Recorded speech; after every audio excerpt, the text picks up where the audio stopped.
Hello everyone, welcome to this week's episode of Working Class Music. I'm one of your hosts, Jason.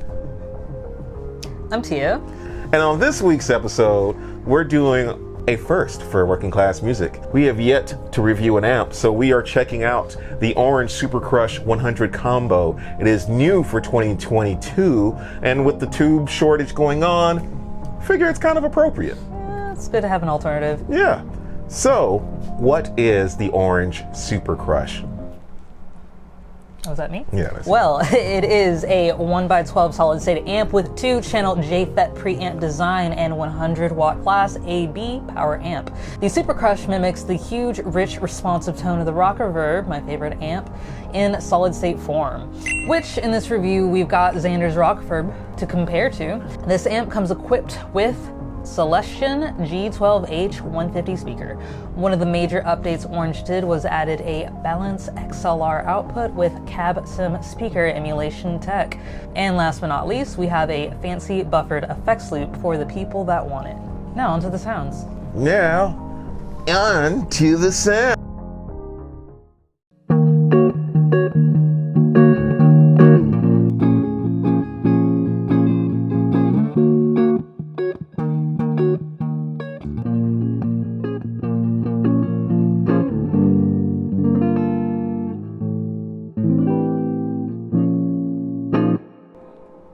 Oh, that's... Could you hit the drive channel on there? Gonna go...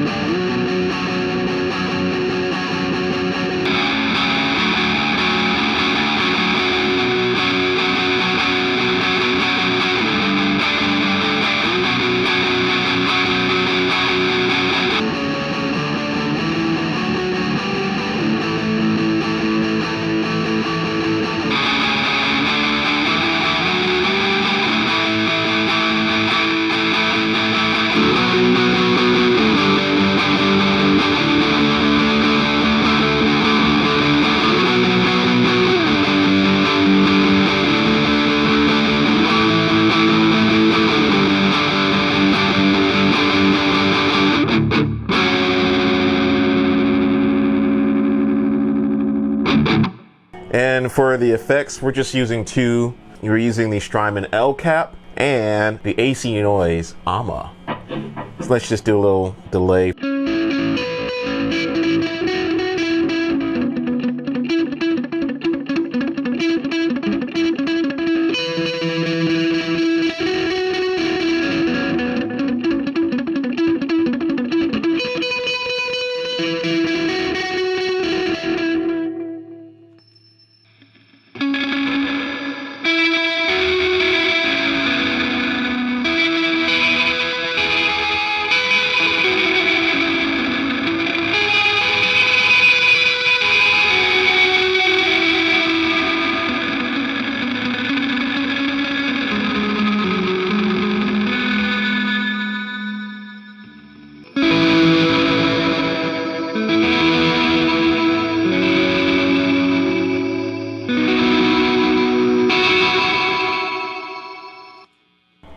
Can I get clean?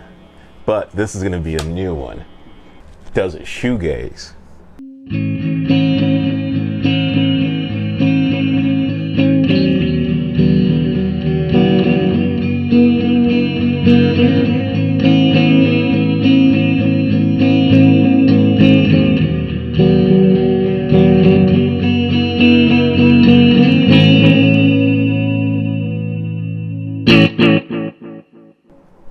Yes, it's shoegaze. Let Tia have her shot at this. Thank you. You're welcome.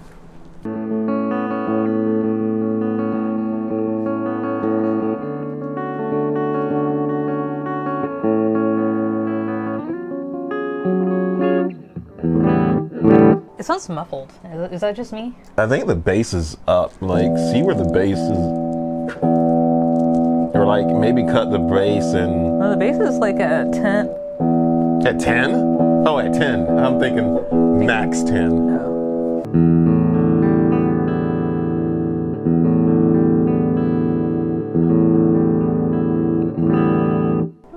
Is it just me? Am I crazy? No, It it's sounds not just muffled. you. That's Always a little. Oh my god, am I a snob? yeah, you're a tube snob. Jesus. I didn't want to sound like mean, was just like, this doesn't sound good. And it was like, it sounds like there's a blanket over the speaker. So I guess note to the buyers. No. Haven't even played and I've got an opinion. Honestly, you're probably gonna like the Drive channel a lot better. Yeah. Okay.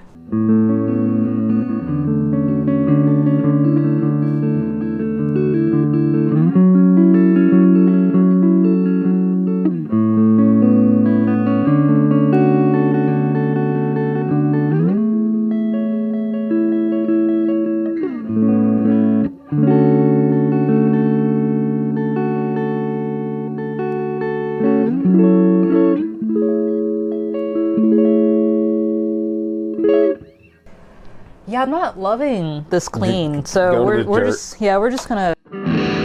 Okay.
Yeah, I'm not really sure what else to do, so I guess Let's go. that's kind of it. I know that's kind of quick for me, but like, Yeah, that's fine. I'm surprised. All right. Final thoughts and first impressions. So, you want to go first? So I pad it out and. I mean, we don't have to pad anything. I mean, I can just go because mine is very quick. I feel like you're gonna have the more in-depth opinion. Okay. I think we're kind of on the same page as far as. Yeah, no, I'm like really surprised. So if you've been watching this channel for a while, you know that I'm a fan of orange amps. I'm not wearing it today, which maybe it's like a sign of bad luck, but I normally have that orange hat. I've got a Rockerverb MK1. You know, I guess I've gotten spoiled by it because like way back in the day I had a Crush 30. That was like my little practice amp until I could get something, you know, bigger, better, so on and so forth. I was very used to that sound. I sold that a while ago and I basically just have my orange Rockerverb, which I know that is, I don't know, sounds like I'm gloating, but like I'm really not. Like it's just, I'm so used to it. Yeah, just wait till April. We got a surprise. So I guess I've never really realized how much of a difference like a solid state versus like a tube amp was. Hearing the Rockerverb, it sounded better and I couldn't explain why. And then like now, after just so many years of like hearing that and my ears becoming like, I guess, accustomed to that sound, and then going to this, I immediately noticed how, I don't want to say dull this sounds in comparison, but it literally, to my ears, it sounds as if you're playing my Rockerverb with like a blanket over it. I guess my question to you, since you are a Rockerverb owner, how close do you think it is to nailing the Rockerverb tone? The cleans are not there. They're really good, and maybe it's the telly, because I think your Jazzmaster sounded better. At least when I heard you play through the speaker, it sounded better with those pickups. So if I had my Strat with me, maybe I would feel differently, but at least this guitar through this amp, something just sounded dull and a bit lifeless in comparison. The clean, I would say, isn't there, but the dirty was good. It's like impossible. You know, it's like if you had an Impossible Burger and you're craving a regular burger, you're not really going to complain about it unless you're, you know, that type of person. I would say the clean was like a black bean burger. It's acceptable, but like, you know, for the vegetarians out there, or just people who like the alternatives, like, you know what I'm talking about when I say that. Nelson made a face. Yeah. I guess someone disagrees. Yeah. Don't get me What's wrong. wrong with the black beans? Don't get me wrong. Black bean burgers are the shit. And What about white beans? Anyway, I know I don't see color. All beans matter. All beans matter. Okay, so as a vegetarian for about 15 years now, black beans, that was what you would get wherever you would go. In the last couple of years, you know, this fake meat stuff has gotten a lot better in the same way that solid state amps have gotten a lot better. So, fair enough. I'm just saying, you know, I grew up with a solid state amp. I'm not knocking the black bean burger, but if I could have an Impossible, I'm gonna spend the extra $3 and get the Impossible. Fair enough. So I tried to approach this, given the tube situation right now, I tried to approach this as the Tone Master Killer, because this is $700 versus I think the $950 or $1,000 for the deluxe. See, hold on. So not to interrupt, I wouldn't see it as a Tone Master. I'm getting there. Okay, I'm getting because we all want the perfect solid state amp, which I believe to a degree is the jazz chorus, but that's a different story. That's different. And it's an entirely different amp. So I approached that with that in mind. To give a back history of my Orange history, I was super spoiled. I'm not even gonna front. I started off with a Rocker 30 combo because back in the scene days, that's what you played. Yeah. You know, the whole Under Oath thing. Yeah. So from there, I moved to the Orange OR50, the 40th anniversary edition. Yes, got to mention that one. Okay, I'll just leave. Yeah, that's the Orange. Like, I moved from that to an OR15, and then from there, pretty much just stayed there, and then got rid of it and played other amps. So with that, given my brief history with Orange, I have a certain expectation of it. Now, I approach this as the Tone Master Killer because really that's what it's competing against, in my opinion. Like, give or take a couple $100. So that's my mindset, because I was just like, is this going to be the best solid state amp? I'm gonna start off with the positive. I think in terms of drive, it is by far the best solid state amp. I think it comes the closest to nailing a tube-like saturation, and I love it. I love it for that. I think it does a much better job than the Tone Master in that area, by far. If the Tone Master and the Super Crush could have a baby, it'd be unstoppable. Actually, I was gonna say is like the Super Twin Crush. Or the Tone Crush. The Tone Crush. Yeah. So from there, we go to the clean channel, and that is where I was utterly disappointed. We're not going back on the rule of we don't like it, we won't review it, because I do like it. I like half of it. Pretty much I like half of it.